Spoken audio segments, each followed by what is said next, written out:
Hi, this is Dr. Maham. So here's a simple explanation of root canal treatment. Basically, what is root canal? Root canal is a dental treatment in which we save a tooth which is badly decayed, badly infected or inflamed. The second is why do you need it? Usually root canal हम उन tooth में करते हैं जिनमें जैसे deep cracks होते हैं या फिर इन्फ्लेम्ड होते हैं या वो बैडली इन्फेक्टेड होते हैं और हमने उनको किसी भी तरह बचाना होता है. उस केसेस में हम हमेशा रूट कैनाल की तरफ जाते हैं instead of removing the tooth. Third step आ जाता है कि इसके स्टेप्स कितने होते हैं. यूजुअली जो रूट कैनाल है उसके 3 स्टेप्स होते हैं. नंबर 1 स्टेप जो होता है उसमें हम क्लीनिंग ऑफ द कैनाल करते हैं. जो सेकंड स्टेप होता है उसमें बेसिकली हम शेपिंग ऑफ द कैनाल करते हैं. थर्ड स्टेप जो होता है जो कि फाइनल स्टेप होता है that is filling and sealing the canal. उसके बाद it is followed by crown and usually I prefer zirconia crowns instead of the metal crowns. एक और क्वेश्चन जो कि मुझे यूजुअली पेशेंट से सुनने को मिलता है कि रूट कैनाल पेनफुल है या नहीं है. तो उसका ये है कि आई वुड नॉट से कि रूट कैनाल जो है वो बिल्कुल एक पेनलेस प्रोसीजर है.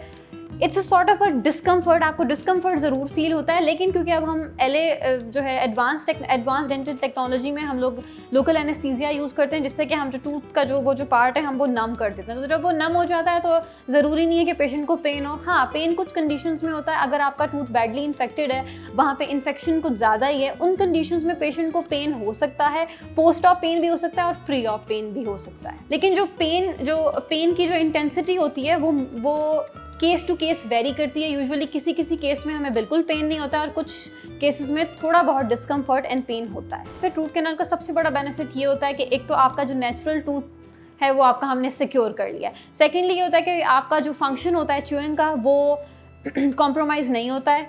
आपका नेचुरल जो फंक्शन होता है टूथ का, जो आपकी ओरल कैविटी का, वो रिस्टोर रहता है. दूसरा, आपको जो पेन हो रहा होता है, जो इन्फेक्शन हो रहा होता है वो सबसाइड हो जाता है. इसी तरह मैं पेशेंट्स को यही रिकमेंड करती हूँ कि instead of removing the tooth आप लोग रूट कैनाल की तरफ जाएं if your tooth can be saved. तो it's better to go for root canal. I hope जो मैंने जितना रूट कैनाल को एक्सप्लेन किया है आप